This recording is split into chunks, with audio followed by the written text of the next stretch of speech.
nice out here. People want to cut in front of you. And thank God I wasn't flying.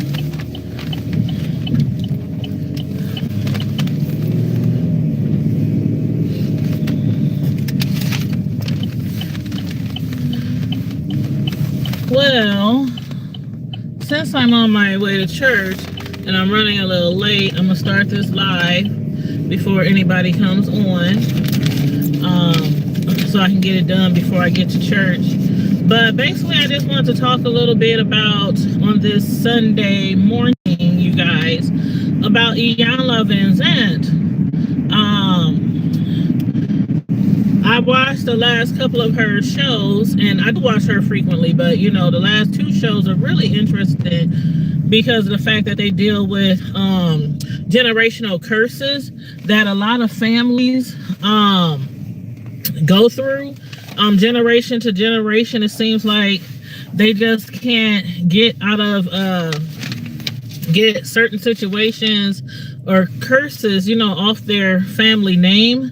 And this particular episode, which was a part 1 and part 2, it was called Raised by Monsters part 1 and part 2, and it was about this lady named Rita who had gave up her 5 children.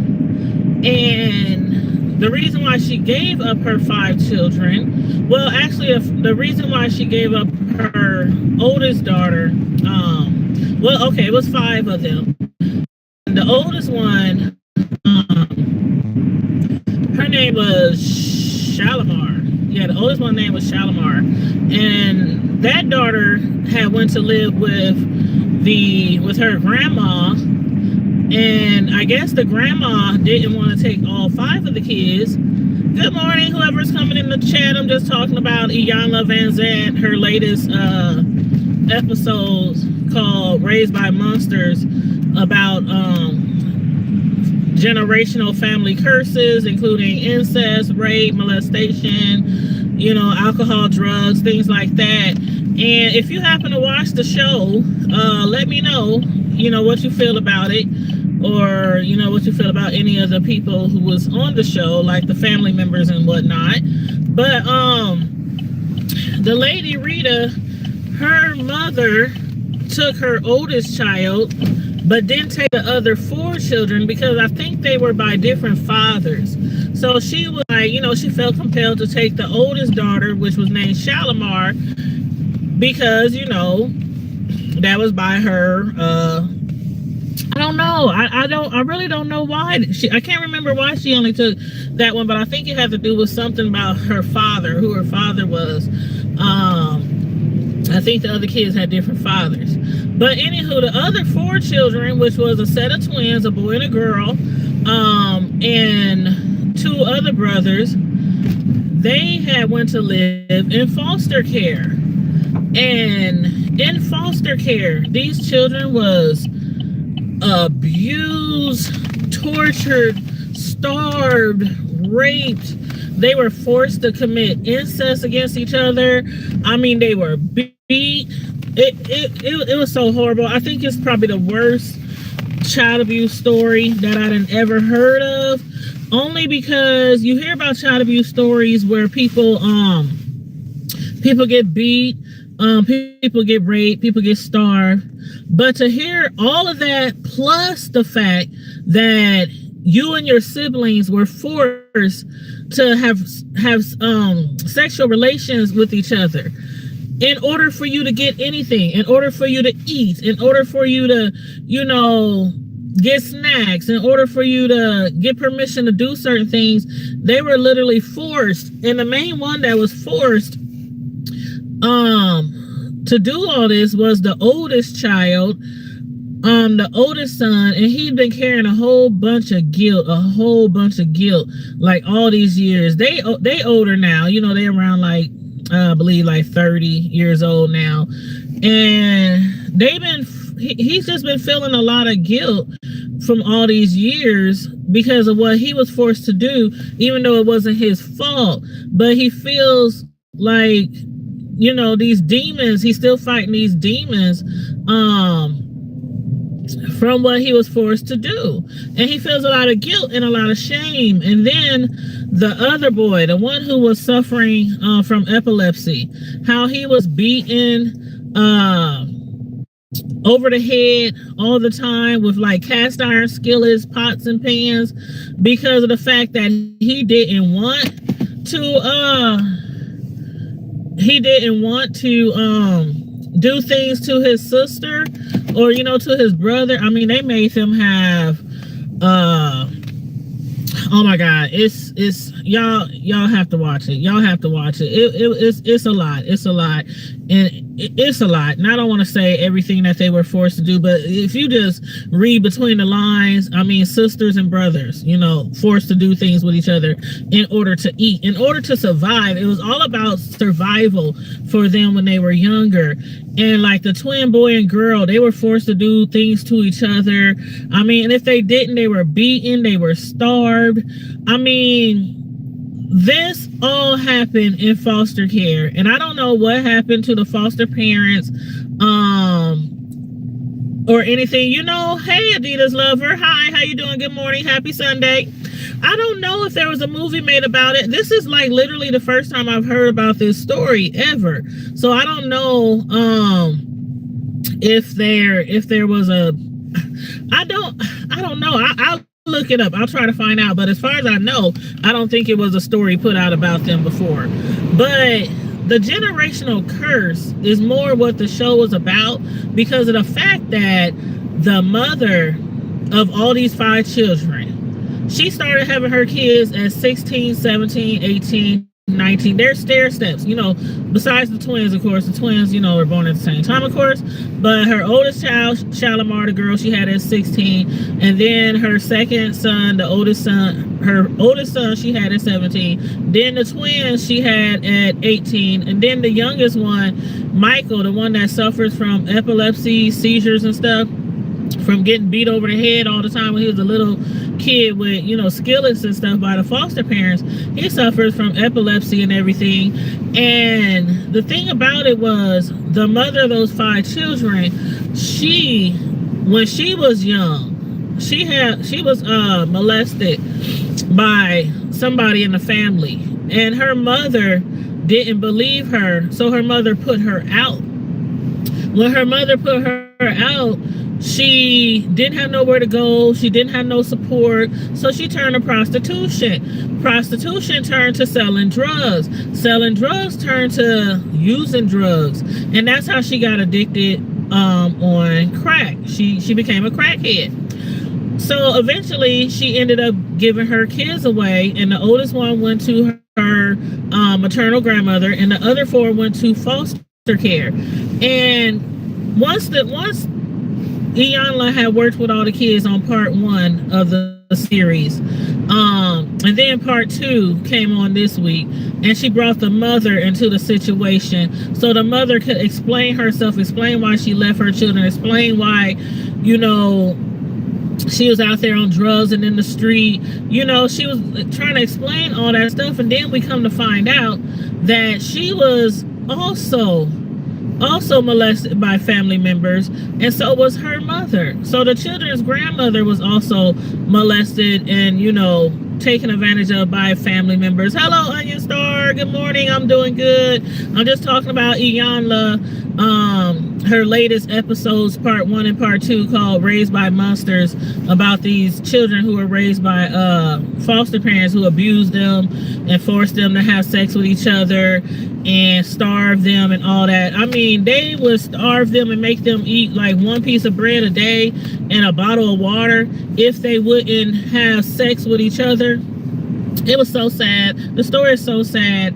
And the twins, Orion Star, I'm sorry. Did I say Onion? Is it Orion? Oh, I'm sorry. Phone kind of far away. I didn't see. But yeah, and it was a set of twins. Some of the siblings were twins, and they were forced to do things with each other. And it's like, Iyanla basically told them, you know, y'all are suffering from a generational curse. The grandma was molested and raped by somebody in the family. Her parents didn't believe her. Her daughter, Rita, the parent of the kids, She was molested, and stuff and raped by somebody in the family. Her mother didn't believe her, and then that led to her getting put out. She didn't want to stay in the home. It's not a movie. It's Iyanla Van Zant, Fix My Life, on the OWN channel, on the Oprah channel. She's kind of like a counselor, kind of like a therapist, kind of like a, something like that. But yeah, she was trying to get them to understand their generational curse and how to fix it. And a lot of people, a lot of families are going through this right now, whether it's drugs, alcoholism, rape, incest, things like that. And they don't know how to break the generational curse. And I hope a show like this, would kind of help them, or at least allow them to want to get help. Because a lot of people, they don't want to get help. They don't want to speak out. They don't want to say what's been going on in their families. And a lot of things are swept up under the rug. And it's really sad. I know personally situations in my family, in my friends, in my, even from coworkers, just from talking and getting close to each other. And you realize that a lot of families have done the same thing, had things done to certain individuals in the family, and they just sweep it under the rug from like embarrassment, or they don't want to believe it, or the mother who has a husband or boyfriend who's messing with her children. She's so in love with the man and thinks she can't survive without him, and she goes on, basically sticks with the man and punishes the children, or put them out, or beat them, or basically the incest or the rape or whatever keeps going on and on till that child leaves. And that's what Rita did, the mother of the 5 kids. She couldn't handle it anymore. Her mother wasn't stopping it, so she left. And she was just a young child when she had her first child, and she ended up again turning into prostitution, turning into drugs, and couldn't take care of her children. And Iyanla was trying to get the kids to understand that, and mind you, if y'all saw the show, y'all know these kids, they'd have suffered so much. I can't imagine. I mean, I'm just picturing it in my head when I was watching the show, like being forced to have sex with my little brothers. I mean, I can't imagine,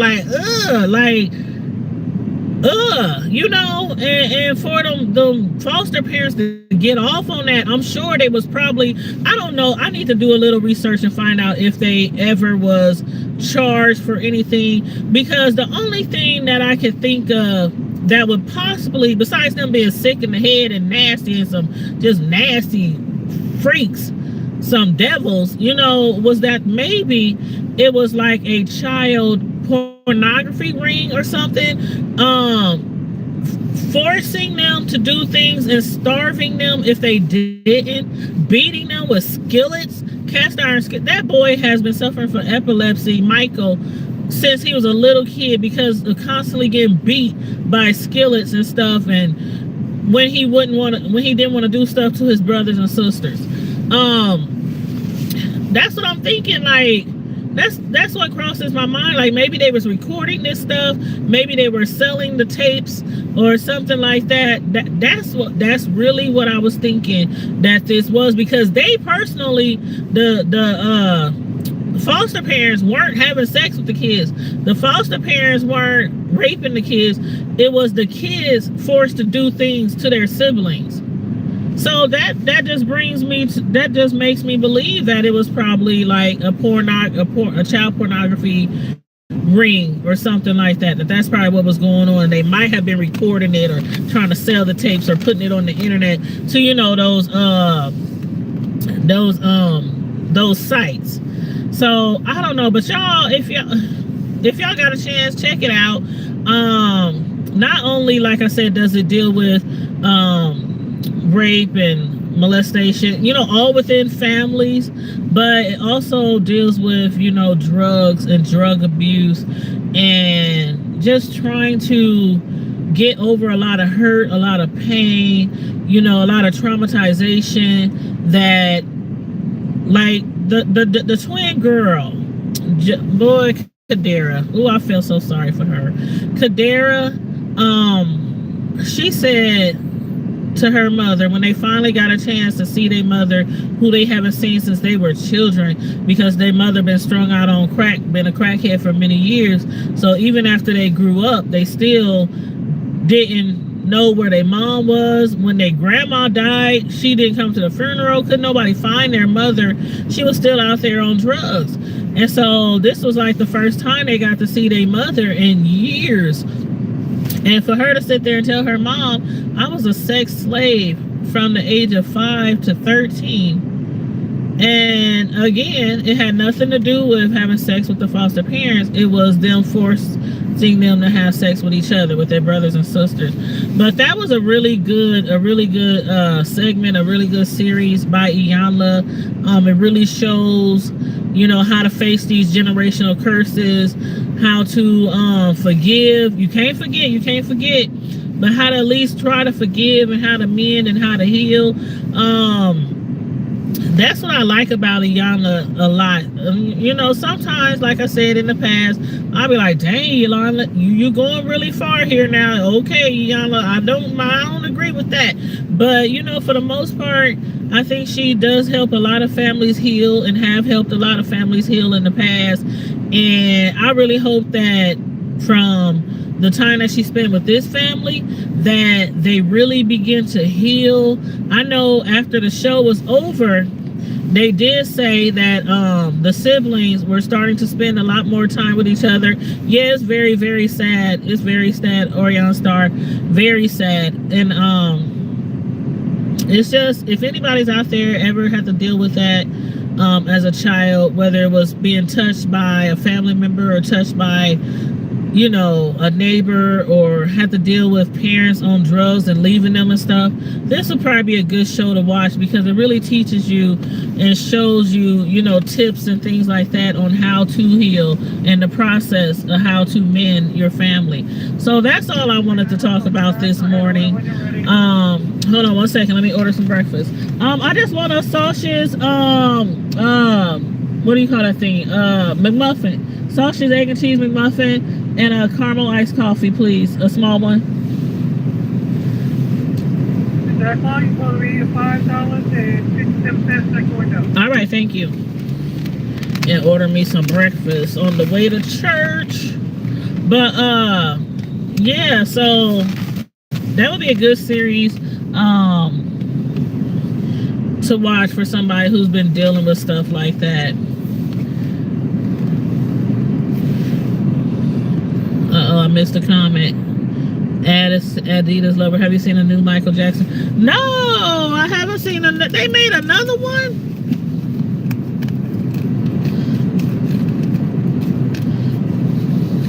You said Michael Jackson film? Hey, Ida. How much? 57. Hey, hi. Oh, can I get some grape jelly, please?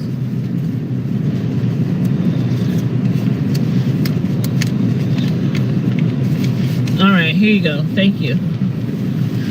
And I didn't know they made a new Michael Jackson movie. I mean, I seen the After Neverland series with Oprah. Is that what you're talking about? Because I didn't know they made a movie. Thank you, sir. But yeah, I didn't know they made a movie. Yeah. I saw that. And I actually, did I do a review on that? I think I did a little bit of review on that, but I kind of blended it in with the R. Kelly situation, sorta. So I didn't do a review solely on that situation. We were kind of talking about Jussie Smollett a few days ago, and R. Kelly, and then I kind of added in MJ and After Neverland, and you know, stuff like that. But it's a lot of people who go through that molestation and incest and stuff when they're younger. Their parents don't believe them, like in this TV show, generation after generation. They don't believe them, or they throw it under the rug. And I mean, these generational curses have to stop somewhere. And sometimes You know, it might take the youngest child in the generation, from like, grandma, great grandma, the youngest person to say, this is not going to stop until I make it stop. And we have to pay more attention to our children, like with the R. Kelly, like with the Michael Jackson, and others, and not just celebrities, but everyday normal people. We have to take more care of our children. We have to know where our children at. We have to totally trust people. Only lead them with people we trust. And don't let your children go everywhere. Happy Sunday, Positive Queen. Good morning. But we can't let our children go. Like when my children were younger, I'm on my way to church, and I was just talking about Iyanla Van Zant's latest show called Raised by Monsters, about some kids in foster care that was forced to have sex with each other. But and their parents was on drugs and all that kind of stuff. But when my sons was younger, it was like 3 places they could go. 3 places they could go. And I talk to my children all the time. You can ask my kids. The oldest one is 21. The youngest one just turned 18. And I swear I would ask them almost on a weekly basis. Because I know from personal experience what it's like to have someone not believe you, or a parent that, just sweeps it under the rug. I know from families and friends, and it happens in almost every family, this stuff. And they used to get so sick and tired of me. Mom, no, ain't nobody touched me. Like, oh my God. They had this one coach, a basketball coach, and he was a football coach, and he was a teacher, and he's a great guy. But he used to have barbecues and video game tournaments and stuff at his house, and he would take like the whole team and all this kind of stuff and feed them, and they grill and all this. You better tell me if your coach even look like he trying to touch your little stuff. Mom, come on now. I can beat somebody up if somebody touch me. They would always find an excuse to like, Mom, really, for real, Mom, ain't nobody messing with us. And I did that all through their life. I swear to God.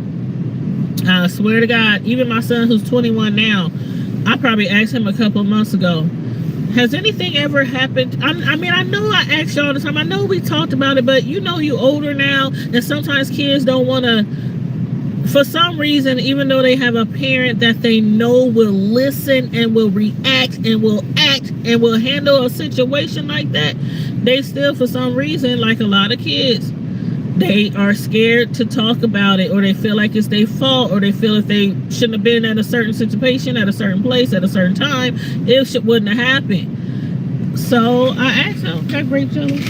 And I asked him, and he's like, thank you, have a good day. And I asked him, and he's like, Mom, you've been asking me all this all my life, Mom. Nobody, no coach, no neighbor, no uncle, no cousin, no brother, no father, no mailman, no preacher. He was dragging it out, but I dragged it out. He was dragging it out because I dragged it out, because I raised my kids to know pastors rape, teachers rape, coaches rape, brothers, fathers, the neighbors, the mailman. You have to talk to your children about that kind of stuff. Things to say, hey, how you doing? Good morning. You have to talk to your children about that kind of stuff, because children are just so naive and fragile and trustworthy of people. And don't let them be somebody who gives them stuff all the time or buys them stuff all the time. You got to be careful with that stuff. Like, why your coach buy you this? Why your coach wants you to come over here? If you feel a certain type of way about anybody, you better call me. I'll be there in a hot minute. And a lot of parents don't talk to their kids like that. But anyway, that show was really emotional. And for those of y'all who just came in, it's Iyanla Van Zant, her latest episodes. It was a 2-part series, and it was called Raised by Monsters. And again, it was about a lady who was addicted to drugs. She was a crackhead. She had 5 kids. One of her kids went to live with her grandma and was molested and raped by a family member. The other 4 kids went to foster care, and they were forced to mess with each other, to mess with their brothers and sisters, in order to eat, in order to get something to drink. I mean, they were tortured. They were tortured for years. So yeah, if y'all didn't watch that, that's a good show. And I just wanted to talk about that this Sunday morning because a lot of people try to shy away from this topic with child molestation and child incest, and they try to shy away from that situation because it's a touchy subject, especially for people who've been through it personally. But yeah, I'm on my way to church, y'all. I hope everybody has a great Sunday. I can't read all the chat, but I will read it later. But so if I'm missing somebody, yes, Positive Queen, I watched part 2 last night. And you guys, if anybody's going to church, have a blessed service. For those of you who have other plans today, be blessed anyway. And I'll probably come back at you guys later tonight. Hopefully, probably around like 8 p.m.-ish, about 8 p.m.-ish. And we'll just have a little Sunday late night chit chat. I don't have any topic for tonight. Maybe I will by then, but in the meantime and in between time, Prime Time Squad, see you later, Positive. Stay safe, be blessed, and I'm out.